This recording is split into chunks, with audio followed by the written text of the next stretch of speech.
जिन लोगों ने भी कामयाबी के परचम को छुआ है वो अल्लाह ने उनका साथी किताब को बनाया है। ऐ मेरी कौम के शहजादों, इसलिए सुल्तान रजा आपसे कहना चाहता है, आप भी चाहते हैं कि कामयाबी आपके कदम को चूमे तो मोबाइल नहीं, अपने जिंदगी में किताब को साथी बना लीजिए। मोबाइल जरूरत का साथी हो सकता है मगर मोबाइल हमारी जिंदगी का साथी नहीं हो सकता। वो मोबाइल जिसके मिसयूज ने बेटियों की इज्जत को बर्बाद कर दिया, वो मोबाइल जिसके गलत उपयोग और इस्तेमाल ने नौजवानों को जानी और पापी बना दिया। मैं ये नहीं कहता कि मोबाइल चलाना हराम है, मैं ये नहीं कहता मोबाइल चलाना गुनाह है, मगर आप अखबार का मुताला कीजिए। एक औरत कहती है मोबाइल पे मिस कॉल आया और मेरे दिल ने शैतान फौरन हमला आवर हुआ, क्योंकि शैतान इंसान का खुला हुआ दुश्मन है। ये शैतान है जो कहता है थोड़ा सा देखना ले फेसबुक क्या हो जाएगा। अब उस लड़की ने देखा, अरे यार इस फेसबुक में तो फ्रेंड रिक्वेस्ट भी आया है, जरा देखे तो। शैतान ने कहा अच्छा रिक्वेस्ट कबूल कर लो क्या हो जाएगा। उसने रिक्वेस्ट कबूल कर लिया, शैतान ने उधर से उसकी चाल बढ़ा दी, इधर से इसकी चाल बढ़ा दी, दोनों में अंदर से मिसअंडरस्टैंडिंग हो गई, दोनों में नाजायज दोस्ती हो गई। माँ को पता नहीं है, बाप को पता नहीं है।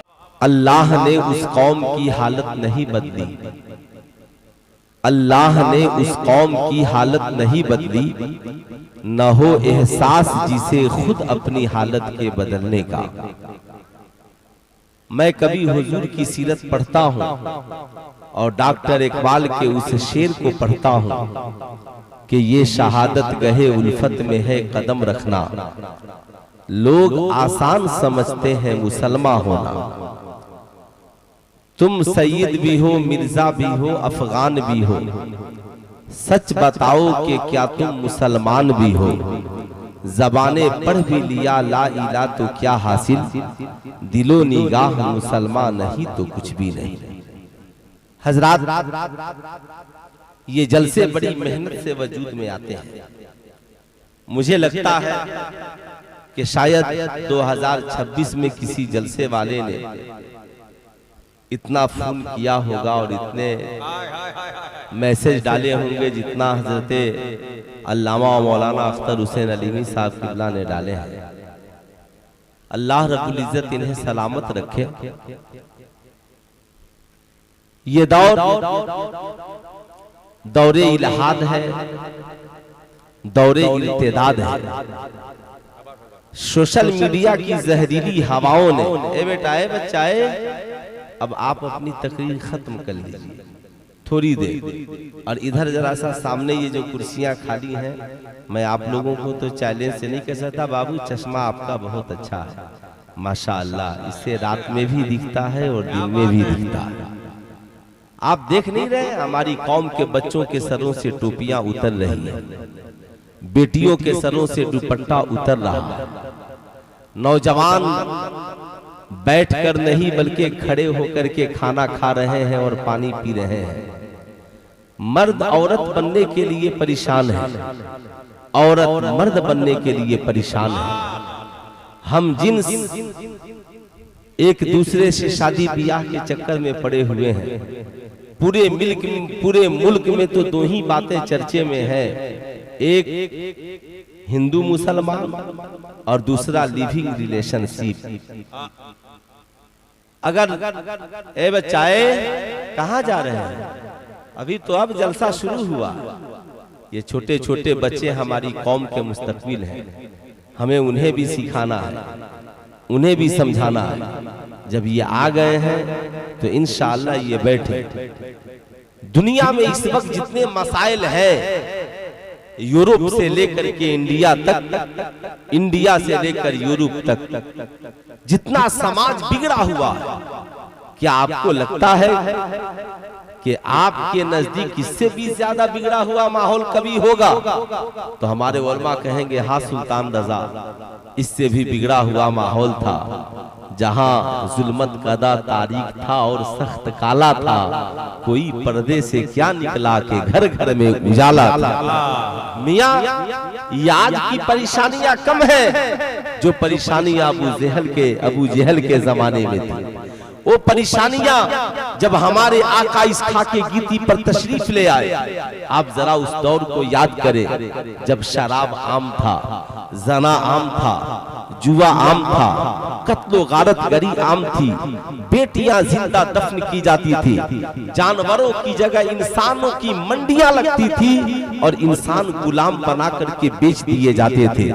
अपना बेटा माँ को बाप के मरने के बाद नौकरानी बना करके रख लेता था। भाई बहन में कोई रिश्ता नहीं था, औरतों का कोई वकार नहीं था, कबीला कबीले का दुश्मन था, हर कबीला अपना एक माबूदे बातिल बना करके रखा हुआ था। ऐसे बिगड़े हुए माहौल में जब कोई किसी की सुनने को तैयार नहीं था, बेवाएं चीख रही थी, यतीम तरस रहे थे, मियाँ बेटियां आवाज दे रही थी, कोई हमें बचाने वाला आ जाए। ऐसे बिगड़े हुए माहौल को संवारने के लिए अल्लाह ने जिस नबी का इंतखाब किया उन्हें मुस्तफा जाने रहमत सल्लल्लाहु ताला अलैहि वसल्लम कहते हैं। अल्लाह का करम है, हम तो उस घर में पैदा हुए जिस घर में इस्लाम भी है, कुरान भी है, नमाज भी है, रसूलुल्लाह का कलमा भी है।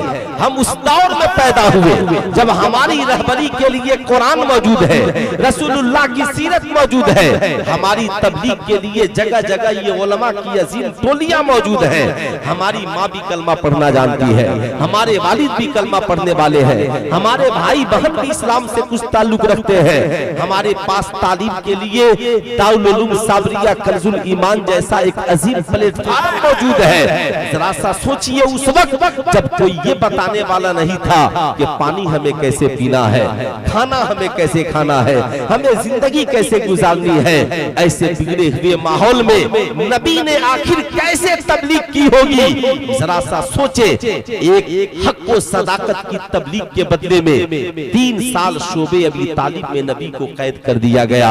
आपसे मैं पूछना चाहता हूँ, अगर आपको इस्लाम की खातिर एक दिन के लिए कहीं कैद कर दिया जाए तो आप हंगामा खड़ा कर देंगे। अगर थोड़ी सी परेशानी आपको आ जाए, आज यहाँ जितने लोग बैठे हैं आपने सुना होगा और देखा होगा, मियाँ आज सोशल मीडिया पे कहा जाता है ये पत्थर चलाने वाले मुसलमान हैं, मगर मैं यकीन दिलाना चाहूंगा पत्थर चलाना ये मुसलमानों की पहचान नहीं है, बल्कि मैदाने ताइफ में पत्थर खाकर कुफारे ताइफ के हक में दुआ करना ये इस्लाम की सदाकत है, ये इस्लाम की पहचान है। आपसे मैं पूछना चाहता हूँ, आप में कितने लोग हैं जिन्होंने कभी दीन के लिए पत्थर खाए हैं? आप में कितने लोग हैं जिन्होंने कभी दीन के लिए सीने पे पेट पे पत्थर बांधे हैं? आप में कितने लोग हैं जिन्होंने दीन के लिए दस्तो गरीबा होना पड़ा है? मियाँ याद रखिए, मैं आपसे पूछना चाहता हूँ, ईमानदारी से बताएं, आप पूरी दुनिया के लिए आइडियल रहबर मत बनिए, मगर कम से कम अपने घर और घराने के लिए तो रहबर बन जाइए। आप में इतने लोग बैठे हैं, कोई किसी का बाप होगा, कोई किसी का शौहर होगा, कोई किसी का भाई होगा, कोई किसी का बेटा होगा, कोई किसी का चचा होगा, कोई अपने घर का सरपरस्त होगा, मगर आपने कभी कुरान से पूछा, अरे कुरान जरा सा तू बता हमारे लिए क्या हुक्म है? कुरान कहता है, या अय्युहल्लज़ीना आमनू कू अनफुसकुम व अहलीकुम नारा, ऐ ईमान वालों अपने आप को और अपने घर वालों को जहन्नम की आग से बचाओ। जब मैं कुरान की इस आयत पे पहुंचता हूँ तो कुरान कहता है, पहले जमाने को मत बचाइए, पहले खुद को बचाइए, पहले सेल्फ डिफेंस कीजिए, पहले अपने आप को बचाइए, यानी अपने आप को पहले पाकीज़ा कर लीजिए, पहले अपना रिश्ता खुदा से मजबूत कीजिए, अपना रिश्ता रसूलुल्लाह से मजबूत कीजिए, अपने आप को गुनाहों से बचाइए। शराबी है तो शराब से तौबा कर लीजिए, जानी है तो जना से तौबा कर लीजिए, जुआरी है तो जुआ से तौबा कर लीजिए, बेहयाई के दामन को छोड़ दीजिए, सूद खाना इस्लाम में हराम है उससे बचिए। मियाँ अपनी जिंदगी को पाकीज़ा बनाइए, नमाजों की पाबंदी, रोजे की पाबंदी, अल्लाह ने आपको मालदार बनाया है तो ज़कात की पाबंदी, मियाँ हज की पाबंदी, माँ बाप की खिदमत, पहले खुद को पाकीज़ा बनाइए, पहले खुद अपनी इस्लाह कीजिए, फिर अपने आप को पहले जहन्नम की आग से बचाइए, फिर अपनी बीवी को बचाइए, अपनी माँ को बचाइए, अपने वालिद को बचाइए, अपने बच्चों को बचाइए, अपने घर वालों को बचाइए। फिर जब ये सब बच जाए तब समाज की इस्लाह आपकी जिम्मेदारी है, पड़ोस की इस्लाह आपकी जिम्मेदारी है। आज मैं आपसे पूछना चाहता हूँ, ऐ मेरी कौम के शहजादों, जरा सा सोचो वो कैसा भयानक दौर होगा जब कोई किसी की सुनने के लिए तैयार नहीं था। ऐसे आलम में मुस्तफा जाने रहमत ने साहब पूरी दुनिया को इस्लाम की हक्कानियत को कैसे सुनाया। ये सोशल मीडिया का जमाना नहीं था कि एक जगह से इंसान बोले और लाइव टेलीकास्ट के माध्यम से पूरी दुनिया में आवाज चली जाए, मगर अरब की सरजमी पर कौनैन के ताजदार मियां मुस्तफा जाने रहमत सल्लल्लाहु अलैहि वसल्लम ने हक व सदाकत के परचम को कैसे लहराया। मुफ्ती रिजवान साहब कहेंगे, सुल्तान रजा, नबी ने डायरेक्ट इस्लाम का ऐलान नहीं किया, नबी ने डायरेक्ट अपनी नबूवत का ऐलान नहीं किया, नबी ने डायरेक्ट अपनी रिसालत का ऐलान नहीं किया, बल्कि 40 साल मदीने वाले मुस्तफा ने अपना किरदार पेश किया है, अपना इखलाक पेश किया है, अपनी सीरत का खाका ज़माने के सामने रखा है। शराब से बचकर शराबियों को बताया है कि शराब कितना मुज़िर है, जुए से बचकर जुआरियों की तबलीग की है, ज़ना से बचकर ज़ानियों की तबलीग की है। मियाँ बेहयाई बुराई से बचकर के बेहया लोगों के दामन को गौहरे मुराद से भर दिया है। मियाँ सैयदा दाई हलीमा की ताज़ीम करके माओं को इज्जत करने का तरीका बताया है। वो नबी दुनिया देखती रही, नबी ने माँ के कदमों के नीचे जन्नत बिछा दी है। जमाना देखता रहा, नबी ने बाप को जन्नत का दरवाजा बना दिया है। दुनिया की निगाहें देखती रही, नबी ने जिंदा दरगोर होने वाली बेटियों को निकाला है और बाप के लिए बेटी को रहमत बना दिया है, रहमत बना दिया है। बहनों को भाइयों के लिए इज्जत बना दिया है, औरतों को शौहर के लिए मोहब्बत बना दिया है। निकाह का पैगाम आम करके निकाहो मिन सुन्नती फमन रग़िब अन सुन्नती फलैसा मिन्नी का ऐलान करके ज़ना के दरवाजे में ताला लगा दिया है। सूद की हुर्मत का ऐलान करके बैग को जायज करार दिया है।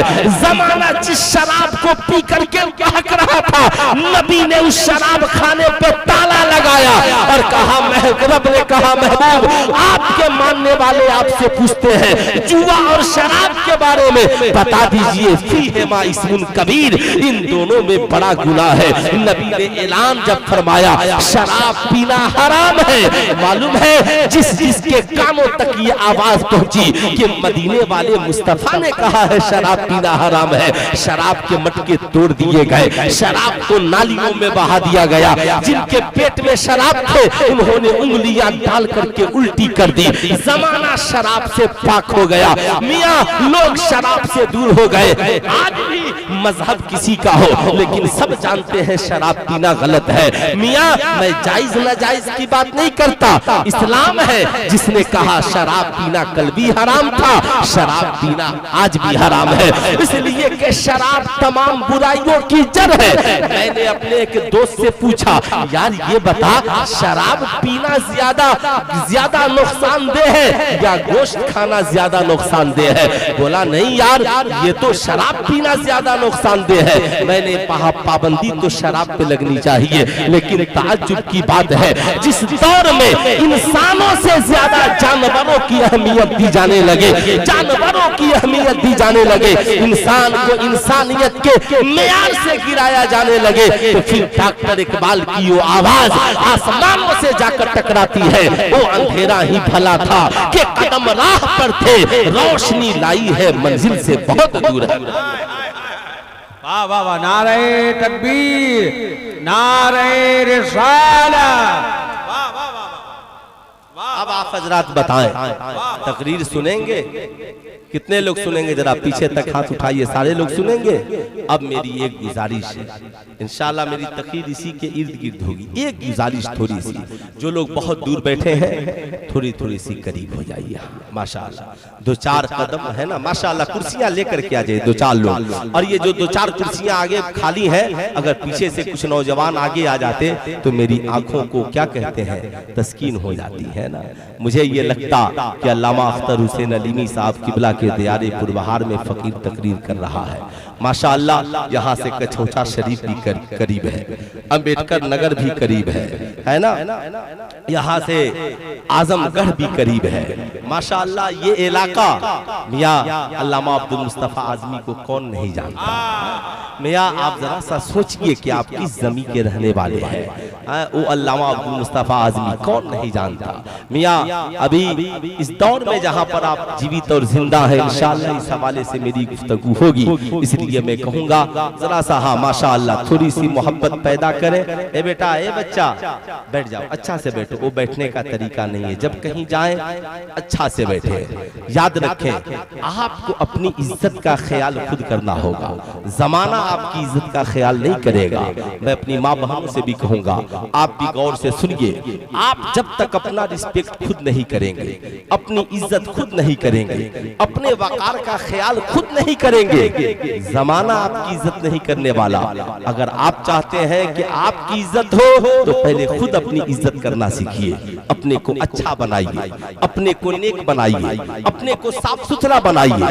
एक बच्चा है, चाहता है घर वाले मेरी इज्जत करें तो झूठ बोलना बंद कर दे, सच के दामन को थाम ले, सफाई सुथराई और अच्छाई के दामन को थाम ले, नमाजों की पाबंदी करे, वक्त पे स्कूल जाए आए पढ़े, माँ बाप का कहना माने, बड़ों का अदब करे, छोटों से मोहब्बत करे।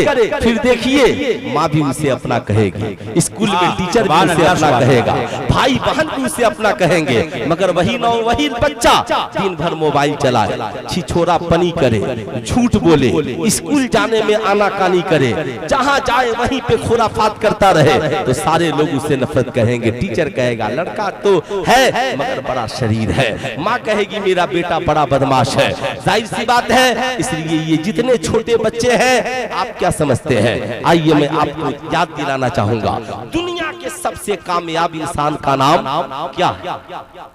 कौन है दुनिया का सबसे कामयाब इंसान? साइंटिस्ट जिसकी तरफ देख रहे हैं, जमाना जिसकी तरफ देख रहा है, मुहद्दिस जिसकी बातों को सुनता है, पढ़ता है, बोलता है, मियाँ जिसकी जबान से कलमे निकलते हैं तो कहता है ये कलामे इलाही है तो कलामे इलाही है, वो कह दे ये मेरा कलाम है तो ये मेरा कलाम है। जमाने में वो कौन इंसान है? बैठता है तो भी हदीस है, सोता है तो भी हदीस है, चलता है तो भी हदीस है। जमाने में कौन ऐसा इंसान है, सो जाए तो सोने का तरीका बन जाए, बोले तो बोलने का तरीका बन जाए, खाना खाए तो खाने का तरीका बन जाए, पानी पिए तो पीने का तरीका बन जाए। जिस बात में खामोश हो जाए तो जमाना खामोश हो जाए, जब बोले तो जमाना बोलने लगे। बरेली के रजा ने उसकी तर्जमानी की, सबसे औला वाला हमारा नबी, सबसे बाला वाला हमारा नबी, सारे अच्छों से अच्छा समझिए जिसे है, उन अच्छों से अच्छा। पूरा मजमा एक बार हाथ उठाकर जोर से बोल रहे हैं, उन अच्छों से अच्छा कौन देता है, देने को मुंह चाहिए, देने वाला है सच्चा। देखिए मैं आप लोगों को ज्यादा नहीं बुलवाऊंगा, इसलिए कि अजमत भाई जितनी देर रहेंगे उतनी देर आपको पढ़ना भी है और बोलना भी है, तो मुझे तो अपनों का ख्याल रखना पड़ता है ना। मियाँ मैं ये बोल रहा था, दुनिया के सबसे कामयाब इंसान न उनके हुस्न का जवाब है, न उनके इखलाक का जवाब है, न उनके किरदार का जवाब है, न उनके गुफ्तार का जवाब है। मियाँ बीमार बाबू, ए बच्चा, अस्सलाम वालेकुम, खैरियत, क्या बात है? अरे जा रहे हैं आप? अम्मा पूछेगी क्या तकरीर सुने थे, तो बोलिएगा तकरीर सुनने के वक्त चले आए थे। शैतान यही तो चाहता है। बैठ जाइए, सीधा होकर बैठ जाओ बाबू, सीधा होकर बैठ जाओ। माशाअल्लाह, हाँ माशाअल्लाह, सीधा होकर बैठ जाइए। हाँ माशाअल्लाह, दुनिया में आपको सबसे खूबसूरत बनना है तो नबी की सीरत को अपना लीजिए, खूबसूरत हो जाइएगा, भागिए मत, कहाँ जाइएगा। आप तो दिन भर सोशल मीडिया को सुन के परेशान हैं, कभी हम लोगों को भी सुन लीजिए, है ना। मालूम है ना यहाँ से कितने किलोमीटर है कछौचा शरीफ? अरे बोलिए, 35 माशाअल्लाह। इसका मतलब है बच्चा बच्चा कचौचा शरीफ को जानता है ना। ये जितने नौजवान यहाँ पर बैठे हैं जिनके सरों पर टोपियां नहीं है, आपसे मेरी गुजारिश है टोपी पहनना ये हुजूर से साबित है, सहाबा से साबित है। हजरत खालिद इब्ने वलीद के सर पे टोपी भी रहती थी और मैदान जंग में तलवार भी चलती थी। ठीक है, हाँ माशाअल्लाह। इसलिए जहाँ रहिएगा आइंदा इंशाअल्लाह टोपी का ख्याल रखिए। जमाना यही तो चाहता है, आज टोपी उतरवा दे, कल कुर्ता पैजामा उतरवा दे, लोग यही तो चाहते हैं। मालूम है मखदूम सिमना वाहिद ऐसे बादशाह है कि बादशाह भी है और दरसगाह में मुअल्लिम वक्त ऐसे बादशाह भी है, मुअल्लिम वक्त भी है। और उनकी दरसगाह में पढ़ने वाला ऐसा वैसा नहीं होता। एक साल में हाफिज कुरान भी बनता था और करते सबा का कारी कुरान भी बनता। ये सब सिर्फ मैं ये कहूंगा, ये मेरे दोस्त याद रखिएगा, जरा सा हम अपनी जिंदगी की शुरुआत अच्छे ढंग से करें। सोचे वो अंधेरा ही भला था कि कदम राह पर थे, रोशनी लाई है मंजिल से बहुत दूर हमें। तो अब मैं 2-3 अशार पढ़ता हूँ, है ना, तरन्नुम में नहीं, यूं पढ़ता हूँ। जितना जल्दी अच्छा से सुनेंगे इंशाअल्लाह फकीर की गुफ्तगू शुरू होगी। इजाजत है? इजाजत है सारे लोगों की? जाइएगा लोग नहीं ना? कहाँ जाइएगा? लोग तो चाहते ही हैं चले जाइए, मगर जाना नहीं है। हम जहाँ रहेंगे अपने बरादराने वतन के साथ मिलजुल कर मजबूती के साथ खड़े रहेंगे। हम हक में सबके साथ हैं, लेकिन याद रखिएगा जुल्म में किसी के साथ नहीं है। ये कुरान का फार्मूला है, तावनु अलल बिर्रि वत तक़वा ला तावनु अलल इस्मि वल उद्वान। भलाई और नेकी के काम में लोगों की मदद करो, मगर बुराई के काम में किसी की मदद मत करो। हमारा पड़ोसी है, हिंदू है, मुसलमान है, क्रिश्चियन है, यहूदी है, नसरानी है, जैनिस्ट है, बुद्धिस्ट है, हम अच्छाई के कामों में उसके साथ हैं, मगर शराब उसमें साथ नहीं है, ज़ना उसमें साथ नहीं है, चोरी इसमें साथ नहीं है, बेहयाई इसमें साथ नहीं है। कोई मुल्क को बर्बाद करे हम इसमें साथ नहीं है, मगर मुल्क की तरक्की की बात आए तो APJ अब्दुल कलाम की तरह हम उनके साथ खड़े हैं। मियां भारत की तरक्की की बात आए हम उनके साथ खड़े हैं, अच्छाई की बात आए हम उनके साथ खड़े हैं। एक साहब ने मुझसे कहा था कि मुफ्ती साहब इत्तेहाद किस मामले में हो सकता है? मैंने कहा नेकी के मामले में हम इत्तेहाद कर सकते हैं, अच्छाई के मामले में हम इत्तेहाद कर सकते हैं। हमारे पास एक प्लेटफार्म है, जिस प्लेटफार्म का नाम है ईमान, जिस प्लेटफार्म को आमिना के लाल ने दिया था, जिस प्लेटफार्म पे पूरी दुनिया के लोग मुत्तहिद हुए। हमारे पास ये प्लेटफार्म कल भी मौजूद था और आज भी मौजूद है। ये ईमान एक ऐसा प्लेटफार्म पे है जिस पे कल भी हम जमा थे और आज भी उस पे हम जमा है, और इंशाअल्लाह हम सब जमा हो सकते हैं। माशाअल्लाह। एक शेर पढ़ता हूं, है ना, मुफ्ती साहब किबला आप कब तक बैठे रहेंगे? मेरे तरफ से तो इजाजत है इनके लिए कि बीमार जिंदगी है दवा मांग रही। बीमार सिर्फ जो बीमार है ना, कौन बीमार नहीं है? टेंशन है ना। एक साहब ने कहा कि टेंशन मत कीजिएगा। मैंने कहा टेंशन करना थोड़ी है, ये टेंशन पूछता नहीं है, छोटे बच्चों को भी टेंशन हो जाता है। एक बच्चा बेचारा पूछिए, सुबह को उठा जो ही घड़ी पे नजर पड़ी, अच्छा 7 बजने वाला है, अब टेंशन हो गया उसको, स्कूल की गाड़ी आने वाली है, अभी तक तैयार नहीं हो, होमवर्क नहीं किया है। टेंशन तो बनता है ना, जब काम वक्त पे नहीं कीजिएगा तो टेंशन बनना है। जाहिर सी बात है, बीमार जिंदगी है दवा मांग रही है, ये रूह मदीने की हवा मांग रही है। शख्स चांद को उंगली से किया, अक्ल है हैरान, साइंस मोहम्मद का पता मांग रही है। साइंस मोहम्मद का पता मांग रही है। शख्स चांद को उंगली से किया, अक्ल है हैरान, साइंस मोहम्मद का पता मांग रही है। ऐ खालिके कौनैन बड़ी रात अता कर, ये फातिमा रो रो के दुआ मांग रही है, ये फातिमा रो रो के दुआ मांग रही है। मुमकिन नहीं कि हाल हमारा शिकस्ता हो, माँ मेरे लिए घर में दुआ मांग रही है।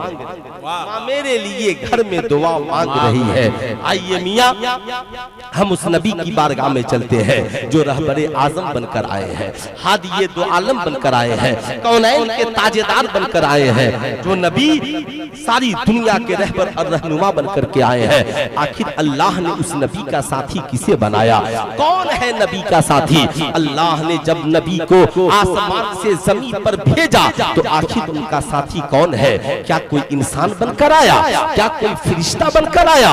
कुरान कहता है नहीं नहीं, क़द जाअकुम मिनल्लाहि नूरुन व किताबुम मुबीन, तहकीक के आ गया तुम्हारी जानिब अल्लाह की तरफ से नूर और एक रोशन किताब। अब मुफस्सिरीन कहते हैं नूर से मुराद हुजूर है और किताब से मुराद कुरान है, यानी हुजूर का साथी आसमान से जो जमीन पर बनकर आया वो इंसान नहीं बल्कि किताब है। अब मैं सारी दुनिया के इंसानों से कहना चाहूंगा, जरा गौर से सोच सुनिएगा, अल्लाह ने नबी का साथी किताब को बनाया है। आज जरा सा हमारे यहाँ देख लीजिए, ये छोटे छोटे बच्चे जिनके हाथों में किताब की जरूरत है, ये आज मोबाइल की दुनिया में उलझे हुए हैं। आज इन्होंने मोबाइल को अपनी जिंदगी का साथी बना लिया है। ये छोटी छोटी बच्चियां जिन्हें किताबें पढ़ने की जरूरत है, ये मोबाइल की दुनिया में उलझी हुई है, जबकि अल्लाह ने अपने महबूब का साथी किताब को बनाया। मैं आप यहाँ पर जितने नौजवान बच्चे बैठे हैं या बच्चियां पीछे बैठी है, सुल्तान रजा सबको दावते फिक्र देगा। मालूम है यही वो किताब है जिसके बारे में रब ने कहा ज़ालिकल किताबु ला रैब फी, ये वो मुक़द्दस किताब है जिसमें शक की कोई गुंजाइश नहीं है। ऐ मेरे दोस्त, अल्लाह ने नबी का साथी किताब को बनाया। जितने रसूल आए सबका साथी लगभग किताब ही है। किसी के पास सहीफे हैं, किसी के पास किताबें हैं। आप पूछे हजरत मूसा का साथी तौरेत है, हजरत दाऊद का साथी ज़बूर है, हजरत ईसा का साथी इंजील है, नबी का साथी कुरान है। सहाबा से पूछिए आपका साथी, कहेंगे किताब है। मियाँ शोहदा से पूछिए आपका साथी, कहेंगे किताब है। मियाँ ताबई से पूछिए आपका साथी, कहेंगे किताब है। तबे ताबई से पूछिए आपका साथी, कहेंगे किताब है। जब हम तारीख का मुताला करते हैं तो अइम्मा मुज्तहिदीन का साथी किताब है, मुहद्दिसीन का साथी किताब है, मुफस्सिरीन का साथी किताब है, मुफक्किरीन का साथी किताब है, उलमा का साथी किताब है, फुक़हा का साथी किताब है, फज़ला का साथी किताब है, उलमा का साथी किताब है। ठीक इसी तरीके से दुनियावी एतबार से भी जिन लोगों ने कामयाबी का परचम लहराया, पूछिए उन साइंटिस्टों का साथी किताब है, उन डॉक्टरों का साथी किताब है, उन इंजीनियरों का साथी किताब है, उन प्रोफेसरों का साथी किताब है, उन आईपीएस अफसरों का साथी किताब है, उन मास्टरों का साथी किताब है।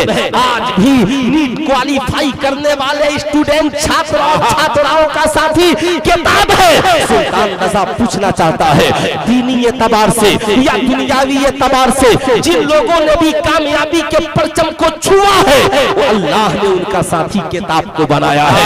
ऐ मेरी कौम के शहजादों, इसलिए सुल्तान रजा आपसे कहना चाहता है, आप भी चाहते हैं कि कामयाबी आपके कदम को चूमे तो मोबाइल नहीं, अपने जिंदगी में किताब को साथी बना लीजिए, अपनी जिंदगी में किताब को जगह दीजिए। मोबाइल जरूरत का साथी हो सकता है मगर मोबाइल हमारी जिंदगी का साथी नहीं हो सकता। वो मोबाइल जिसके मिसयूज ने बेटियों की इज्जत को बर्बाद कर दिया, वो मोबाइल जिसके गलत उपयोग और इस्तेमाल ने नौजवानों को जानी और पापी बना दिया, वो मोबाइल जिसके दुरुपयोग ने नौजवानों की जिंदगी को तबाह बर्बाद कर दिया, वो मोबाइल जिसके गलत इस्तेमाल ने न जाने भारत नहीं दुनिया की करोड़ों बेटियों की इज्जत और आबरू को सोशल मीडिया पे तबाह बर्बाद कर दिया। ऐसे बेकसी और बेबसी के आलम में हमारी कामयाबी के वाहिद जमानत का नाम किताब है। इसलिए मैं हर नौजवान से कहूंगा, ऐ मेरी कौम का नौजवान,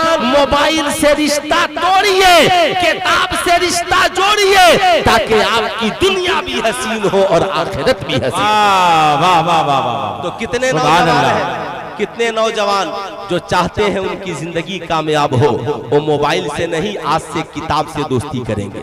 सिर्फ पढ़ने वाले नौजवान जरा सा हाथ उठाएं तो आगे से पीछे तक कितने नौजवान हैं? ऐ बच्चा आप लोग नहीं किताब से दोस्ती करोगे? मियां आप कहेंगे सुल्तान रजा हाथ नीचे रखिए, किताब से ही क्यों? क्या मोबाइल हमारी जिंदगी के इस्तेमाल के लिए काफी नहीं है? मैं आपको याद दिलाना चाहूंगा, ऐ मेरी कौम के लोगों जरा गौर से सुनना, ये मोबाइल है मोबाइल। मैं ये नहीं कहता कि मोबाइल चलाना हराम है, मैं ये नहीं कहता मोबाइल चलाना गुनाह है, मगर आप अखबार का मुताला कीजिए। एक औरत कहती है मोबाइल पे मिस कॉल आया और मेरे दिल ने शैतान फौरन हमला आवर हुआ, क्योंकि शैतान इंसान का खुला हुआ दुश्मन है। अल्लाह कुरान में फरमाता इन्ना शैतान लिल इंसान अदुव्वुम मुबीन, शैतान इंसान का खुला हुआ दुश्मन है। जैसे आप यहाँ पर बैठे हैं, शैतान धीरे धीरे आपके दिल में बात डाल देगा। 12 बज गए हैं, अब क्या तकरीर सुनने के लिए बैठा है? अरे मौलाना साहब जलसा करा रहे हैं, जलसा उलसा से क्या होता है, क्या हो जाएगा? इससे अच्छा था हम खुद कुरान पढ़कर काम नहीं चला लेंगे, खुद हदीस पढ़कर काम नहीं चला लेंगे। अरे चलो ना, यूट्यूब पे लाखों तकरीरें पड़ी हुई है, क्या हम उसे नहीं सुन लेंगे? ये सब शैतानी चाल है। मियां अगर कोई शैतान इंसान को दिल में बात डालता है, क्या जरूरी है मस्जिद ही में नमाज होगी, घर में मुसल्ला बिछाकर नमाज नहीं पढ़ लेंगे? ये सब शैतानी चाल है। शैतान इंसान पे हमलावर होता है। मोबाइल है, थोड़ा सा फेसबुक चला लेगा तो क्या हो जाएगा, थोड़ा सा इंस्टाग्राम चला लेगा तो थोड़ा सा क्या हो जाएगा, अरे थोड़ा सा व्हाट्सएप। अब जो ही उस औरत ने फेसबुक को खोला, मियां उसने सोचा था कि मैं फेसबुक पे अच्छी चीजें देखूंगी, मगर एक अच्छी चीज की यार में यहूदियों नसरानियों की पैदावार की 10 बुरी चीजें वहां दिख रही है। शैतान कहता है थोड़ा सा देख ले, न्यूड तस्वीर उसने थोड़ी सी देख ली। देखने से क्या हो जाता है? यहाँ जितने लोग बैठे हैं, जो नौजवान कहता है देखने से क्या, एक गाना आ गया, शैतान ने कहा थोड़ा सा सुन ले, कोई देख थोड़ी रहा है, घर में हो, अकेले हो। अब वो नौजवान नीट की तैयारी कर रहा है, वो सोचा था कि ऑनलाइन क्लास करूंगा, मगर कहा अच्छा 5 मिनट तो सुनना है, मगर 5 मिनट नहीं, शैतान ने 1 घंटा उसमें लगा दिया। रोजाना मोबाइल की वजह से एक नौजवान का 6 से 7 घंटा बर्बाद हो रहा है। कितने नौजवान का 10 घंटा महीने में आप जोड़ लीजिए, अगर रोजाना का 10 घंटा आपका बर्बाद हो रहा है तो महीने में आपके कितने घंटे बर्बाद हो रहे हैं? जरा सा जोड़ लीजिए, 300 घंटे यानी 3000 घंटे बर्बाद हो रहे हैं। अगर आप उसको अगर मेरे हिसाब से साल पे जरब दे दीजिए तो 3,06,000 से ऊपर घंटे आपके साल के बर्बाद सिर्फ मोबाइल की वजह से हो रहे हैं। जिस कौम के नौजवानों के 3,06,000 से ज्यादा घंटे हर साल यूट्यूब पे बर्बाद हो रहा हो, फेसबुक पे बर्बाद हो रहा हो, बेटों का, बेटियों का, बहुओं का, माओ का, उनकी जिंदगी में संतुलन कहां से आ सकता है? उनकी जिंदगी में अच्छाई कहां से आ सकती है? मैं आपसे कहना चाहूंगा ये शैतान है जो कहता है थोड़ा सा देखना ले फेसबुक, क्या हो जाएगा। अब उस लड़की ने देखा, अरे यार इस फेसबुक में तो फ्रेंड रिक्वेस्ट भी आया है, जरा देखे तो। शैतान ने कहा अच्छा रिक्वेस्ट कबूल कर लो, क्या हो जाएगा। उसने रिक्वेस्ट कबूल कर लिया, शैतान ने उधर से उसकी चाल बढ़ा दी, इधर से इसकी चाल बढ़ा दी, दोनों में अंदर से मिसअंडरस्टैंडिंग हो गई, दोनों में नाजायज दोस्ती हो गई। माँ को पता नहीं है, बाप को पता नहीं है, भाई को पता नहीं है। अब ये अंदर की बात है, बाप सोच रहा है बेटी घर के अंदर है, माँ सोच रही है बेटी घर के अंदर है, भाई सोच रहा है बहन घर के अंदर है, मियाँ बीवी सब हर सोच रहा है बीवी घर के अंदर है, मगर औरत घर के अंदर रहते हुए भी घर के अंदर नहीं है, बल्कि घर के अंदर उसका जिस्म है, ख्याल दिल्ली की हवाओं में है, ख्याल परवाज गुनाह की हवाओं में है। अचानक वो औरत घर से बाहर निकलती है और भाग करके दिल्ली मुंबई चली जाती है। घर वाले परेशान है, बड़ी नेक औरत थी, कभी कहीं नहीं जाती थी। जब प्रशासन ने बहुत छानबीन किया, साल 2 साल बाद जब वो औरत मिली, पता चला इंस्टाग्राम पे किसी से दोस्ती हो गई थी, फेसबुक पे किसी से दोस्ती हो गई थी। माँ बाप और घर वालों की इज्जत को लौट कर घर से बाहर चुपके से निकल गई। बताओ मेरी कौम का नौजवान, मुसलमान, बाप की इज्जत भी गई, शौहर की भी इज्जत गई। इसमें हिंदू मुसलमान सब बराबर है, किसी की इज्जत कम गई है और किसी की इज्जत ज्यादा गई है। इसलिए मैं इसमें हिंदू मुसलमान की बात नहीं करता। न इस क्राइम से मुसलमान सुरक्षित है, न इस क्राइम से हिंदू सुरक्षित है। इसलिए सुल्तान रज़ा हर पढ़े लिखे हिंदुस्तान के बुद्धिजीवी से कहेगा, आप बस एक नारा अपनी औलादों को दीजिए, बेटे मेरे घर में मेरी औलादें किताबों से दोस्ती करेंगी, मोबाइलों से दोस्ती की नहीं चलेगी। यही वजह है ऑस्ट्रेलिया में 16 साल की उम्र तक बच्चों के मोबाइल चलाने पे पाबंदी लगा दी गई। यही वजह है जर्मन में पाबंदी लगा दी गई। यही वजह है मियां इंडिया में भी स्कूलों में मोबाइल के चलाने पे पाबंदी लगा दी गई। मैं आपसे कहूंगा, आप अपने बच्चों को मोबाइल की दुनिया से निकालिए। जैसे शराब का नशा बर्बादी के लिए काफी है, जुए का नशा बर्बादी के लिए काफी है, जना का नशा बर्बादी के लिए काफी है, ऐसे ही मोबाइल भी एक नशा है। मोबाइल की लत नौजवान को चैन से सोने नहीं देता, एक नौजवान लड़की को चैन से बैठने नहीं देता। इसलिए मेरी कौम के शहजादों, अल्लाह ने नबी का साथी किताब को बनाया। आओ हम सब हाथ उठाएं और वादा करें, इंशाअल्लाह हम मोबाइल का इस्तेमाल जरूरत के लिए करेंगे और किताब का इस्तेमाल पूरी जिंदगी के लिए करेंगे। चलेंगे तो किताब, बोलेंगे तो किताब, सोएंगे तो किताब, हमारे सफर का साथी किताब, हमारे कयामगाह का साथी किताब। हम खुद भी किताब पढ़ेंगे और अपनी औलादों को भी किताब पढ़ाएं। सुभान अल्लाह, सुभान अल्लाह, सुभान। अरे हाथ उठाकर सिर्फ नौजवान बता दे, ऐसा होगा? इंशाअल्लाह होगा। माशाअल्लाह, बड़ी खुशी हुई, बात समझ में तो आई। ए मेरी कौम के लोगों, आप ये सोच रहे होंगे, मैं आपको हरगिज ये नहीं कहूंगा, लेकिन ये जरूर कहूंगा मेरे दोस्त, ये जिंदगी है। आज का नौजवान पढ़ लिख कर भी माँ बाप से दूर, आप पढ़ लिख कर के खुदा से दूर, पढ़ लिख कर के रसूलुल्लाह से दूर, पढ़ लिख कर के बड़ों का अदब नहीं करते, आप अपने असातिज़ा का अदब नहीं करते।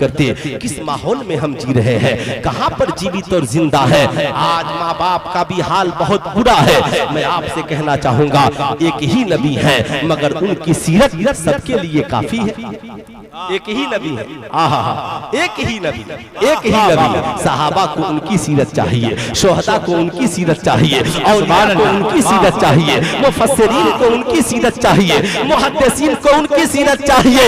मियां यहाँ जितने आशिक बैठे हैं, इनसे पूछिए सूरत सबको किसकी चाहिए। आला हजरत कहते हैं, वो कमाले हुस्ने हुजूर है कि गुमाने नक्शे जहां नहीं, वही फूल खार से दूर है, वही शम्मा है कि धुआं नहीं। सुभान अल्लाह, सुभान अल्लाह, सुभान अल्लाह। या रसूल अल्लाह, जिंदाबाद, जिंदाबाद, जिंदाबाद, जिंदाबाद, जिंदाबाद, जिंदाबाद, जिंदाबाद। माशाअल्लाह, माशाअल्लाह। मियां कुछ लोग ऐसे हैं जो अपनी जिंदगी तामीर करते हैं। कुछ लोग समाज में दो किस्म के लोग हैं। ए बेटा ऐसे नहीं है ना, प्यार से बैठिए, मुस्कुराइए, जहाँ रहिए, है ना।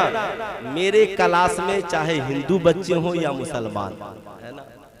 एक दिन मेरे यहाँ जनगणना में कुछ पड़ोस से टीचर चले आए, जनगणना करने गए गांव में, तो सारे बच्चे सलाम अलैकुम सर, सलाम अलैकुम सर। तो लोग स्कूल में आए, बोले एक बात समझ में नहीं आई कि आपके यहाँ वो जितने बच्चे हैं, वो चाहे हिंदू हो या मुसलमान, हम लोग गए तो सब सलाम अलैकुम, सलाम अलैकुम, सलाम अलैकुम। मैंने कहा बच्चों को सिर्फ पढ़ाया नहीं जाता, बल्कि बच्चों को सिखाया जाता है।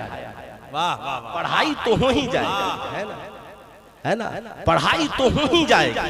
हमें पहले बच्चों को सिखलाना है, बताना है। और मैं इतना खुश हुआ, इतना खुश, मैंने हजरत के जब इदारे में कदम रखा, ये पता चला कि यहाँ पर LKG से लेकर के 10 क्लास तक सारे बच्चे बच्चियां यहीं पढ़ते हैं। तो जानते हैं मैं क्यों खुश हुआ? आप कहिएगा, मैं ये नहीं कहता, दारुल उलूम हमारे यहाँ बहुत है,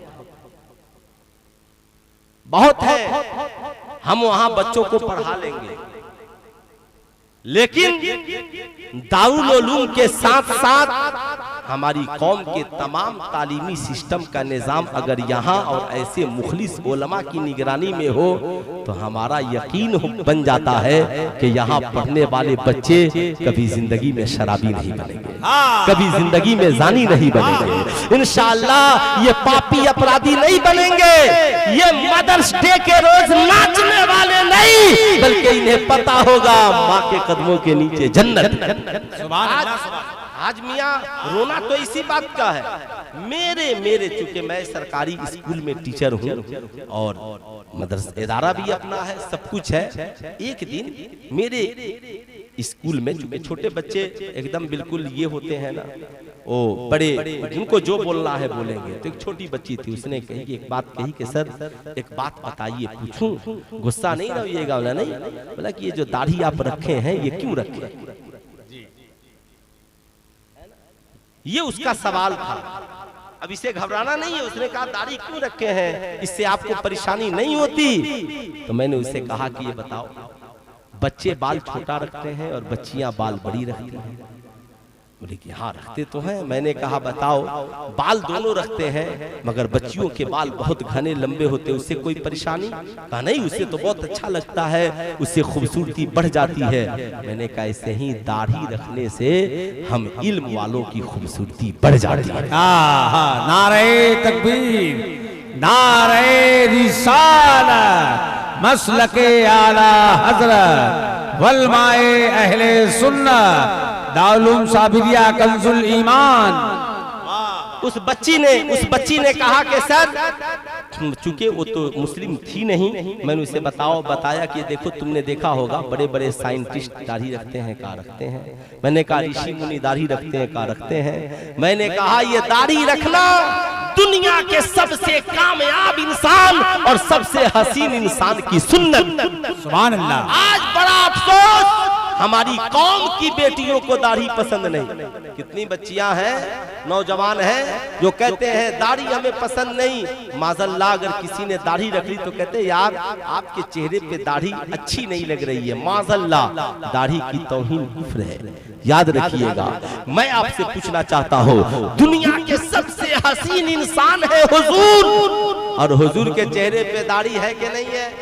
अरे हाथ उठा करके बोले हुजूर के चेहरे पे दाढ़ी है कि नहीं है? दाढ़ी है ना मियाँ, बताओ। इसलिए दाढ़ी रखना, ये आज के बाद ये न कहना कि दाढ़ी आपके चेहरे पे नहीं जच रही, नहीं कहना वाह क्या बात है, आपने हुजूर की सुन्नत को जिंदा कर दिया है, आपने हुजूर की सुन्नत को सजा दिया है। ऐ मेरे दोस्त, बड़ा पुरफितन दौर है, आज हमारी इज्जत तो आबरू खतरे में है, हर लम्हा हम खतरे में हैं। आज लोग कहते हैं मौलाना साहब इस्लाम खतरे में है, मैं कहता हूँ इस्लाम न कल खतरे में था, इस्लाम न आज खतरे में है। हम अपनी बदअमली और बदकिरदारी की वजह से खुद खतरे में हैं,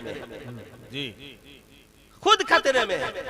आप ईमानदारी से बताइए, इस वक्त जहां हम लोग आप और हम हैं, कब किस बाप की इज्जत चली जाएगी इसकी कोई गारंटी नहीं है।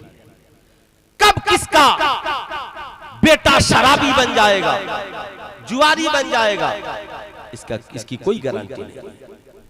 मियाँ जो ही मदरसे में पहुंचे, और मदरसे में जब हमारा कदम पड़ता है तो मदरसे में कदम रखते ही कहते हैं मौलाना साहब इधर सुनिए, सिर्फ कुरान ही पढ़ाइएगा, सिर्फ हदीस ही पढ़ाइएगा, साइंस भी पढ़ाइए, तारीख भी पढ़ाइए, ज्योग्राफी भी पढ़ाइए।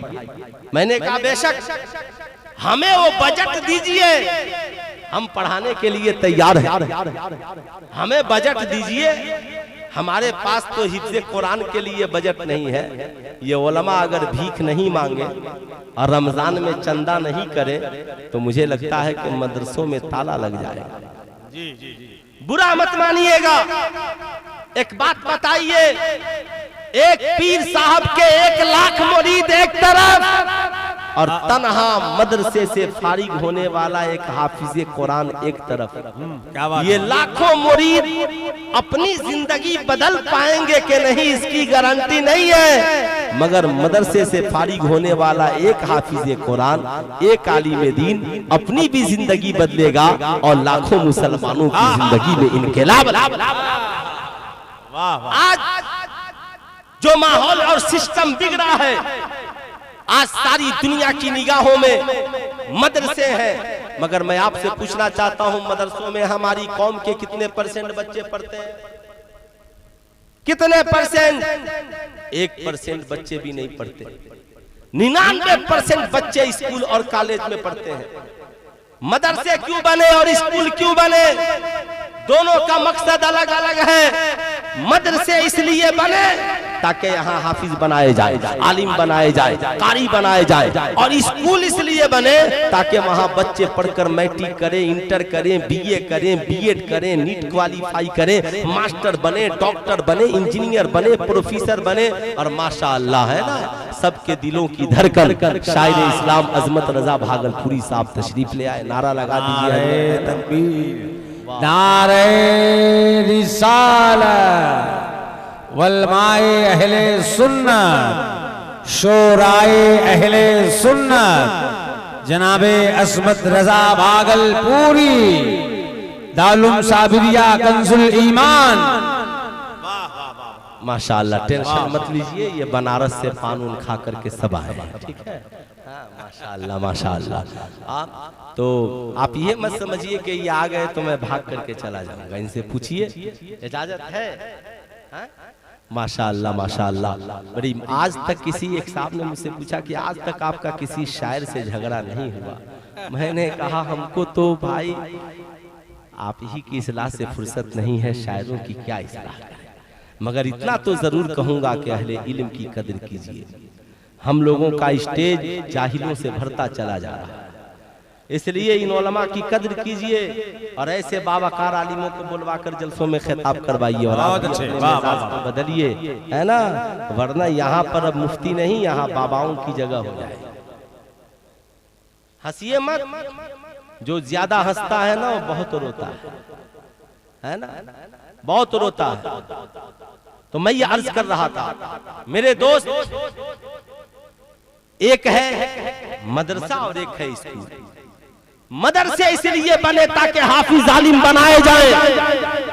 आप बताइए आपके इलाके में जहां जहां मदरसे हैं वहां हाफिज आलिम लोग बने के नहीं बने? जी जी जी, अरे बोलिए जरा जोर से, बने के नहीं बने? मगर भारत जब से आजाद हुआ तब से आज तक आपके गांव में स्कूल चल रहा है। आपके गांव में कितने बच्चे डॉक्टर बने? आपके गांव में कितने बच्चे आईपीएस अफसर बने? आपके गांव में कितने बच्चे इंजीनियर बने?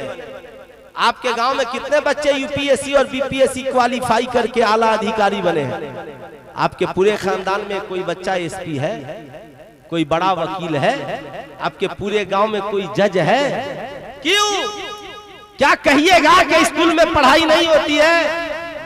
70 साल में कोई ऐसा स्टूडेंट नहीं पैदा हुआ जो बड़ा डॉक्टर बन सके, बड़ा अधिकारी बन सके। तो क्यों नहीं लिख देते कि हमारे गांव के स्कूल में पढ़ाई अच्छी नहीं होती? दे दीजिए लिख करके। अगर 2-4 साल में मदरसों में अगर एक हाफिज नहीं बने तो कौम चाय की होटल में बैठकर बात करती है, हाफिज जी क्या पढ़ा रहे हैं? आज तक कोई मदरसे में हाफिज नहीं बना और 70 साल से आपके गांव में एक भी बच्चा डॉक्टर नहीं बना। तो आपने कभी लिखा कि स्कूल में क्या पढ़ाई हो रही है? कभी जितना हिसाब हमारी कौम ने मदरसों का किया, अगर आधा हिसाब स्कूलों का हो जाता तो हमारी बेटियां मुर्तद नहीं होती, हमारे बच्चे शराबी नहीं होते, हमारे बच्चों के हाथ में तमचे और बंदूक नहीं होती, हमारी बेटियां बेहया और बेशर्म नहीं होती, ये समाज बिगड़ा हुआ नहीं होता, बच्चे नाच गाने बाजे के बाजार गर्म नहीं करते, बल्कि समाज में एक इनकलाब। मैं आपको कहना चाहूंगा, याद रखिएगा।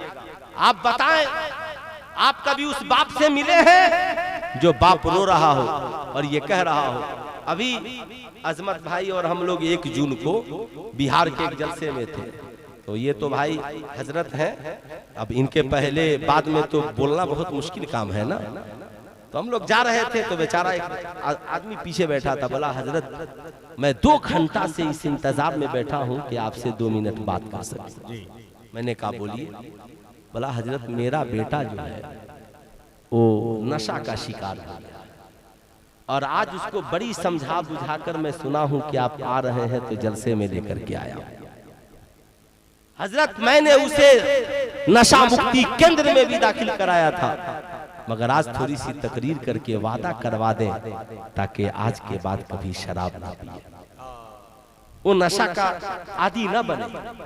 क्यों एक बाप रो रहा है, जाकर स्कूल में बोलिए प्रिंसिपल साहब मेरा बेटा बड़ा नेक था, मेरी बात मानता था, मगर जब से स्कूल में आया है बाप से आंखें मिलाता है, माँ को जवाब देता है, चरस अफीम गांजा भी पीता है, ये बुलेट उड़ाता है, एक हाथ में चाय और एक हाथ में सिगरेट पी रहा है। मैं ये नहीं कहता कि चाय पीना गुनाह है और सिगरेट पीना गुनाह है, लेकिन मैं ये जरूर कहूंगा ये सिगरेट पीना और एक हाथ में चाय लेकर के आवारा गर्दी का मुजाहरा करना ये शराफत नहीं जहालत है, ये छिछोरेपन की अलामत है। मियाँ एक बाप जाकर के पूछिए प्रिंसिपल साहब मेरी बेटी बड़ी नेक थी, सर पे दुपट्टा रखती थी, कॉलेज में आने के बाद दुपट्टा भी उतर गया है, अब तो ये दिन रात मोबाइल में बिजी रहती है, माँ से कहती है खामोश रहो तुझे क्या पता है, कॉलेज का प्रिंसिपल कहेगा वापिस जाइए हम किताबें पढ़ाने आते हैं, आपके बच्चों को संस्कार सिखलाने नहीं आते,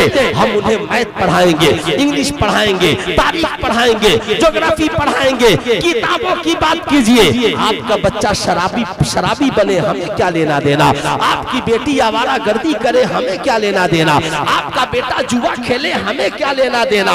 सुल्तान रजा कहना चाहेगा इंसान तालीम हासिल क्यों करता है, ताकि तालीम के जरिया समाज का वो अच्छा इंसान बन सके, समाज का अच्छा व्यक्ति बन सके, समाज का रहबरो रहनुमा बन सके। आपको यकीन नहीं तो कभी कॉलेज स्कूल के बाहर छुट्टी के वक्त चले जाइए या लंच टाइम में चले जाइए, सारे बच्चे बच्चियां स्कूल के बाहर है, कोई ठेले पे गुलगप्पा खड़े होकर खा रहा है, कोई पानी खड़े होकर पी रहा है, कोई पेप्सी कोको कोला खड़े होकर पी रहा है, कोई चाय खड़े होकर के पी रहा है। आप ईमानदारी से बताइए जानवर और इंसान के खाने पीने में क्या फर्क है? जानवर और इंसान के खाने पीने में फर्क यही है, जानवर खड़े होकर खाता है, गधा खड़े होकर पीता है, घोड़ा खड़े होकर खाता है, हाथी खड़े होकर के खाता पीता है। मियाँ मैं आपसे पूछना चाहता हूँ गाय खड़े होकर खाती पीती है, बकरियां खड़े होकर खाती पीती है, आप बताएं मगर इंसान है ये हुजूर की सुन्नत के मुताबिक बैठ जाता है, सर पर टोपी है या रुमाल है, मियाँ हाथ में गिलास है, बिस्मिल्लाह पढ़ता है, 3 सांस में पानी पीता है, पीने के बाद अल्हम्दुलिल्लाह पढ़ता है। सुल्तान रजा पूछना चाहता है वो तालीम जो इंसान को इंसान नहीं हैवान बना दे, उस तालीम के बारे में आपका क्या ख्याल है? इसलिए मेरी कौम का नौजवान सुल्तान रजा तुझसे कहना चाहेगा आप कॉलेज में रहिए, आप स्कूल में रहिए, शादी ब्याह में रहिए, रेलवे स्टेशन पर रहिए, एयरपोर्ट पर रहिए, जमाना खड़े होकर खा पी रहा हो आप बैठ कर खाइए, जमाना पूछेगा क्या बात है, कहना तुम्हें जानवरों का तरीका मुबारक हो, पूरी दुनिया के जानवर खड़े होकर खाते पीते हैं, हमें रसूलुल्लाह की सुन्नत मुबारक हो, नबी बैठ कर खाते पीते हैं, इसलिए हम उनके दीवाने बैठ कर खाते पीते हैं। सुभान अल्लाह सुभान अल्लाह, वाह वाह वाह, खाते पीते हैं। बहुत मेरे दोस्त आप बताइए जरा सा, आप कहेंगे मौलाना साहब इम्तिहान पूछे मैट्रिक के इम्तिहान के बाद कितने नौजवान लड़के लड़कियां घरों को छोड़ करके चले गए, आखिर इसकी वजह क्या है? इसकी वजह एक ये भी है हम जिस मुल्क में जीवित और जिंदा है यहाँ पर बेटियां 18 साल की उम्र में बालिग होती हैं और लड़के 20 से 21 साल की उम्र में बालिग होते हैं। उलमा ने मेरी कलाई थाम ली, सुल्तान रजा ये भारत का कानून बोल रहा है, मगर जिस्म के एतबार से बच्चियां 18 साल की उम्र में नहीं बल्कि 9 से 13 साल की उम्र में बालिग होती है, बच्चे 12 से 15 साल की उम्र में बालिग होते हैं। अब सुल्तान रजा कहना चाहेगा कानून के एतबार से 18 साल 21 साल, मगर जिस्म के एतबार से बच्चे बच्चियां मियां 9 से 15 साल के बीच में बालिग हो जाते हैं। अब ये जो 9 से 15 साल की उम्र है, यही बनने की भी उम्र है, यही बिगड़ने की भी उम्र है। जिनकी तालीम और तरबियत अच्छी हो गई वो संवर जाते हैं, और जिनकी बुरी हो गई वो बिगड़ जाते हैं। यही वजह है इस्लाम कहता है या अय्युहल्लज़ीना आमनुत्तकुल्लाह व कुनू मअस-सादिकीन, ऐ ईमान वालों अल्लाह से डरो और सच्चों के साथ हो जाओ। अल-मुख्तसर ये सुल्तान रज़ा इलाज बताएगा, मगर मैं कहना चाहूंगा किसी कॉलेज में जाइए, किसी स्कूल में जाइए, वहाँ कहा जाएगा हम सिलेबस और किताबें पढ़ाते हैं, मगर आपका बच्चा जानी बने हमें कोई लेना देना नहीं, आपका बच्चा शराबी बने हमें कोई लेना देना नहीं, आपकी बेटी घर से भाग जाए हमें कोई लेना देना नहीं। मगर कसम खुदा की जब हमारी कौम का कोई बच्चा या बच्ची मदरसा साबरिया कंजुल ईमान में जब पढ़ने के लिए आता है तो उसे कुरान भी पढ़ाया जाता है, साथ में मदीने वाले का किरदार भी पढ़ाया जाता है। जब कोई बच्ची पढ़ने के लिए आती है तो उसे कुरान भी पढ़ाया जाता है, साथ में सैयदा खातूने जन्नत का किरदार भी पढ़ाया जाता है। इससे अच्छी व्यवस्था क्या हो सकती है? आप कहेंगे मौलाना साहब फिर क्या किया जाए? फिर मैंने कहा मियाँ नर्सरी से लेकर पीएचडी तक बच्चों को सिर्फ स्कूलों में पढ़ाया जाता है, मगर बाप का क्या है, माँ का अदब क्या है, पड़ोसी का अदब क्या है, अल्लाह कौन है, रसूलुल्लाह कौन है, हलाल क्या है, हराम क्या है, अच्छा क्या है, बुरा क्या है, ये स्कूलों कॉलेजों में नहीं बताए जाते। इसके लिए कुरान की तालीम चाहिए, इसके लिए हदीस की तालीम चाहिए, इसके लिए रसूलुल्लाह की सीरत की तालीम चाहिए। मियां मैं तो कहूंगा इस दारुल उलूम साबरिया कंजुल ईमान के जुमला अराकीन और बिलखुसूस मौलाना अख्तर हुसैन अलीमी साहब के हम शुक्रगुजार हैं कि उन्होंने इस बिगड़े हुए माहौल में यहाँ पर कुरान और हदीस की तालीम को भी जिंदा किया है और असरे हाजिर की तालीम को भी जिंदा किया है। इसलिए मैं सबसे कहूंगा आप अपने बच्चे बच्चियों को डन बस्को की आड़ में मत उलझाइए, डीपीएस की आड़ में मत उलझाइए। मियां याद रखिएगा आप इंग्लिश मीडियम और मियां इसके आड़ में मत उलझाइए। कहिए हजरत सीबीएसई पैटर्न यही पढ़ाइए, मगर आप उलमा की निगरानी में अपने बच्चे बच्चियों को रखिए। 1 से 100 यही पढ़ेंगे, का से ज्ञा यही पढ़ेंगे, अलिफ से या यही पढ़ेंगे। मियां आज एक साहब ने मुझसे पूछा सुल्तान रज़ा क्या कोई कुरान पढ़कर चांद पर गया है? मैंने कहा बेवकूफ तुझे पता नहीं है, जब साइंसदानों का वजूद नहीं था कोई जानता नहीं था साइंस किसे कहते हैं।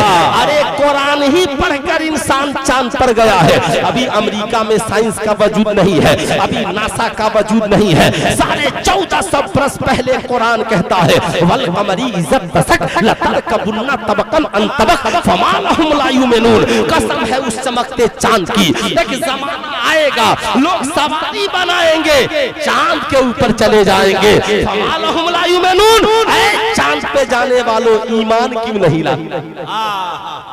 चांद पे जाने वालों ईमान नहीं लाते हो? मियां सारी दुनिया की तरक्की को समेट दीजिए तो चांद है, यानी सारी दुनिया अमेरिका तरक्की करे तो चांद पे जाए, रशिया तरक्की करे तो चांद पे जाए, मियां इंडिया तरक्की करे तो चांद पे जाए, और चांद तू तरक्की करे तो कहां जाए? चांद कहता है अगर मैं तरक्की करूं तो उंगली मुस्तफा तक जाऊं। चांद झुक जाता जिधर उंगली उठाते महद में, क्या ही इशारों पे चलता था खिलौना नूर। सुभान अल्लाह सुभान अल्लाह। मेरे दोस्त बेटियों की आप बचाने की जरूरत है, नौजवानों को शराब से बचाने की जरूरत है, जना जुआ से बचाने की जरूरत है। तो अपने बच्चों को दोनों तालीम से जोड़िए। आपने सुना होगा हमारे जलसों में नारा लगता है मसलके आला हजरत। अरे हाथ उठा करके बोलिए मसलके आला हजरत। पूरा मजमा हाथ उठा कर जोर से बोलिए मसलके आला हजरत। अब आपको बता दूं मैं, आप जो समझ रहे हैं ना मसलके आला हजरत सिर्फ उसी का नाम नहीं है। मियां दुनिया में जितने कामयाब लोग गुजरे उनके पास भी 24 घंटे ही थे और आपके पास भी 24 घंटे ही है, मगर उन्होंने अपने 24 घंटे का मिसयूज नहीं किया, गलत इस्तेमाल नहीं किया। मैं भी सबसे कहूंगा अपने वक्त की कद्र कीजिए। सुबह की आजान हो नमाजों की पाबंदी। मियां ताज्जुब की बात है हुसैन के नाम पे जान देने वाले और नमाज नहीं पढ़ते। नबी का जुलूस निकालने वाले नमाज नहीं पढ़ते, नबी के नाम की झंडियां लगाने वाले नमाज नहीं पढ़ते। हुजूर ने कहा अस्सलातु कुर्रतु ऐनी, नमाज मेरी आंखों की ठंडक है। अब जरा सा ठहरिएगा, ये सारा बिगड़ा हुआ जो सिस्टम है इसे संवारने के लिए क्या करना होगा? मुफ्ती रिजवान अजहरी साहब कहेंगे सुल्तान रजा पहला काम तो ये करना होगा कि बच्चों को तालीम से जोड़ना होगा। सुभान अल्लाह। क्या करना होगा? वाह, वाह, वाह। से जोड़ना होगा। यही वजह है इस्लाम ने नमाज से पहले, रोजा से पहले, हज से पहले, ज़कात से पहले, सबसे पहले मियां ये कहा तलबुल इल्म फरीज़तुन अला कुल्ले मुस्लिमिन व मुस्लिमा, इल्म हासिल करना हर मुसलमान मर्द औरत पर फर्ज है। कलमा पढ़ लिए मुसलमान हो गए, मुसलमान के घर में पैदा हुए मुसलमान हो गए। अब आप पे पहला काम ये है, बालिग होइएगा तब नमाज फर्ज है, बालिग होइएगा तब रोजा फर्ज है, साहबे निसाब होइएगा तब ज़कात फर्ज है, साहबे इस्तिताअत होइएगा तब हज फर्ज है। मगर पैदा होते ही सबसे पहले जो फर्ज है उसी फर्ज को तालीम कहते हैं, उसी फर्ज को शिक्षा कहते हैं, उसी फर्ज को एजुकेशन कहते हैं। इसलिए मैं यहाँ जितने लोग बैठे हैं, बताओ समाज में इज्जत सबको चाहिए कि नहीं चाहिए? कितने लोगों को समाज में इज्जत चाहिए? जरा हाथ उठाइए तो। सबको इज्जत चाहिए। सुभान अल्लाह। अजमत भाई, सबको इज्जत चाहिए, समाज में सबको इज्जत चाहिए। मर्द हो, औरत हो, बच्चा हो, बूढ़ा हो, जवान हो, इज्जत चाहिए, वकार चाहिए। ऐ कुरान तू बता इज्जत की राह क्या है? कुरान कहता है उतुल इल्म दर्जात, जो इल्म हासिल करेगा उसके रुतबे को बढ़ा दिया जाएगा। मियां पता क्या चला, समाज में इज्जत पाने के लिए इल्म चाहिए, शिक्षा चाहिए, एजुकेशन चाहिए। कितने कितने बेवकूफ हैं वो लोग जो बरादरी के नाम पे इज्जत की बात कर रहे हैं, जो अमीरी गरीबी के नाम पे इज्जत की बात कर रहे हैं, जो खानदान के नाम पे इज्जत की बात कर रहे हैं। मियां ये इस्लाम है। जब पूरी दुनिया में बैकवर्ड फॉरवर्ड का दौर चल रहा था, जब पूरी दुनिया में बरादरी का दौर चल रहा था, जब पूरी दुनिया में गोरे और काले का दौर चल रहा था, इस्लाम ने कहा हम इसे मिटाते हैं। जो साहबे ईमान होगा और तालीम याफ्ता होगा वो हबश का बेलाल होगा मगर कौम का इमाम होगा, वो सलमान का, वो फारस का सलमान होगा मगर कौम का इमाम होगा। इस्लाम ने कहा नहीं, no backward, no forward, no गोरा, नो काला, इन्ना अकरमकुम इंदल्लाहि अत्काकुम, अल्लाह के नजदीक गोरा, काला, ऊंचा, नीचा, पर्सनालिटी, देहाती, शहरी के बिना पर इज्जत नहीं। तकवा और परहेजगारी, इल्म, शिक्षा और एजुकेशन के बिना पे वो काबिले ताज़ीम है। वाह वाह वाह वाह। नारे तकबीर, नारे रिसालत, वलमाए अहले सुन्नत, दारुल साबिरिया कंजुल ईमान, अल्लामा मुफ्ती सुल्तान रजा साहब क़िबला। 5 मिनट और इजाजत है बोले? अब बोलिए इजाजत है आप लोगों की? 5-10 मिनट बोले? 5-10 मिनट में मेरी तकरीर खत्म। शिक्षा यानी तालीम जरूरी है, तालीम कंपलसरी है, तालीम जरूरी है, तालीम चाहिए। अच्छा यहाँ जितने लोग बैठे हैं, तालीम का मकसद, तालीम का असल मकसद यही है इंसान ये जाने खुद क्या है, अच्छा क्या है, बुरा क्या है, हलाल क्या है, हराम क्या है। अब 2 तालीम है, एक तालीम जो खुदा तक पहुँचा दे, रसूलुल्लाह तक पहुँचा दे, माँ बाप की इज्जत तक पहुँचा दे। मियां उस तालीम के लिए मदरसों में और उलमा की बारगाह में जाना जरूरी है। और एक वो तालीम जो दुनिया में हमें परचम लहराने का मौका दे, डॉक्टर बनकर, इंजीनियर बनकर, प्रोफेसर बनकर, साइंटिस्ट बनकर। मियां अब जरा सुनिएगा, आला हजरत ने आज से 100 बरस पहले पूरी दुनिया के मुसलमानों को ये पैगाम दिया, हमारी कौम के जो बच्चे तालीम हासिल कर रहे हैं, शिक्षा ग्रहण कर रहे हैं, उनकी तालीमी सलाहियतों की जांच कराई जाए, पता लगाया जाए वो पढ़ने में कैसे है। अगर मदरसे में पढ़ते हैं तो वो उनकी क्वालिटी क्या है, क्या मुहद्दिस बन सकते हैं, मुफस्सिर बन सकते हैं, मुबल्लिग बन सकते हैं, मुनासिर बन सकते हैं, कलमकार बन सकते हैं। जो बन सकते हैं मुनासिब पैसा खर्च करके बना दिया जाए। ये है मसला के आला हजरत। सुभान लगा अल्लाह। दिया जाए। इसी तर्जे अमल पे फकीर कह रहा है जो हमारे बच्चे स्कूल कॉलेज में पढ़ रहे हैं, हर साल आप पता लगाइए, इस गांव की हिफाजत के लिए बिल्डिंग की जरूरत नहीं, पढ़े लिखे 10 हुसैनी नौजवानों की जरूरत है। आप कहेंगे सुल्तान रजा हो कैसे, कहा गांव में चुनिए। इन साल कितने बच्चों ने मैट्रिक का इम्तहान दिया, क्या कोई बच्चा ऐसा है जो पढ़ेगा तो नीट क्वालिफाई कर जाएगा, जो पढ़ेगा तो यूपीएससी बीपीएससी क्वालिफाई कर जाएगा, जो पढ़ेगा तो जज बन जाएगा, वकील बन जाएगा। मियां 3-4 मदरसे के बच्चों को चुनिए, 6-7 स्कूल के बच्चों को चुनिए, 10 नौजवानों की टोली बनाइए, गांव में मीटिंग कीजिए। ये बच्चे अगर गरीब हैं तो हम सब मिलकर पढ़ाएंगे, और माँ बाप अमीर हैं तो उनसे गुजारिश करेंगे आप पढ़ा दीजिए। आप कहेंगे सुल्तान रजा इन 10 को पढ़ा कर क्या होगा, मैं कहूंगा याद रखना, ये दौर तलवार का नहीं है, ये दौर बम बारूद का नहीं है, ये दौर लश्करे जर्रार का नहीं है, ये दौर पावर ऑफ एजुकेशन का है। मियां हम इलेक्शन लड़कर 5 साल की कुर्सियों तक नहीं पहुंच सकते हैं, मगर हमारे बच्चे पढ़कर 60 साल की कुर्सियों तक पहुंच सकते हैं।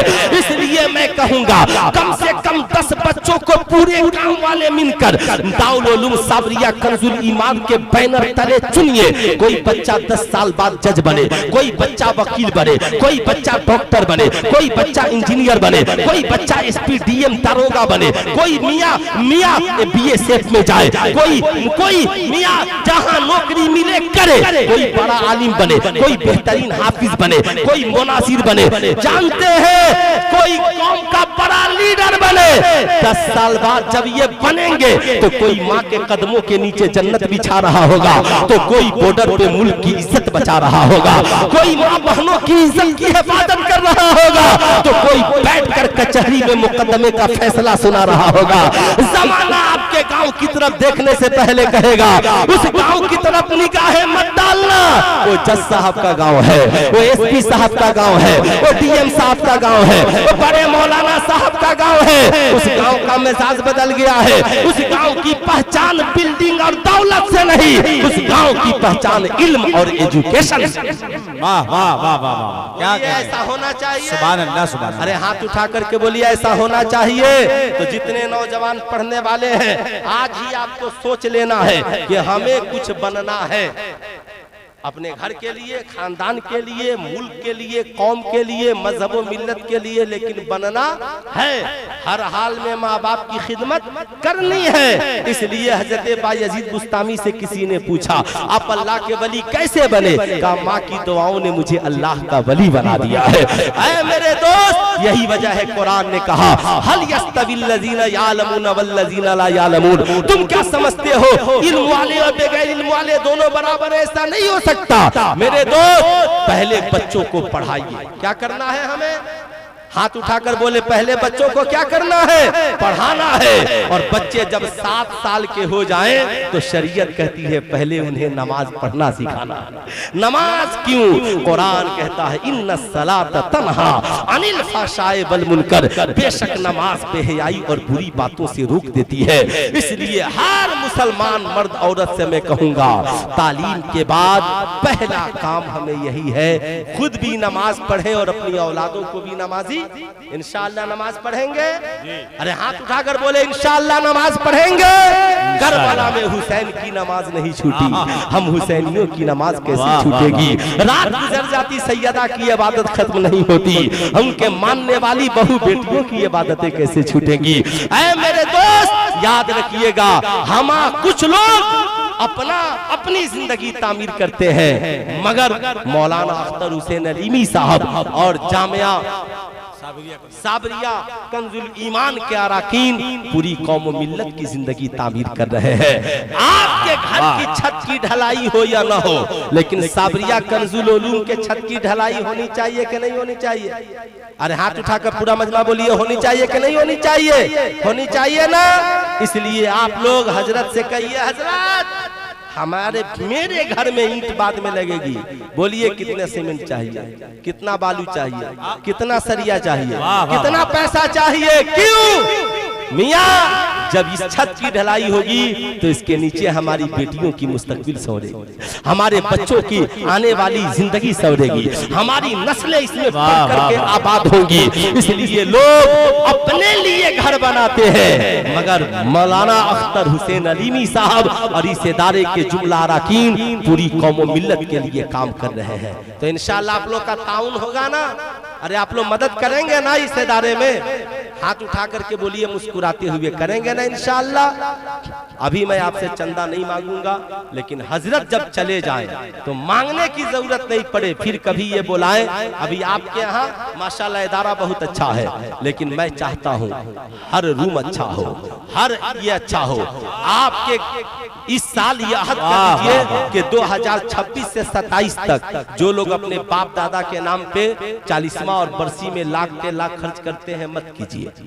आप 2, 4, 5, 10 हजार की एक मुख्तसर महफिल करा लीजिए और उसी पैसे को माँ बाप के नाम पर लाकर यहाँ पर उस रूम की फिनिशिंग करा दीजिए, छत की ढलाई करा दीजिए। जानते हैं क्यों? मियाँ खाना तो एक रात में खाकर हम खत्म कर देंगे, मगर हमारे माँ के नाम पे कमरा चमक जाएगा।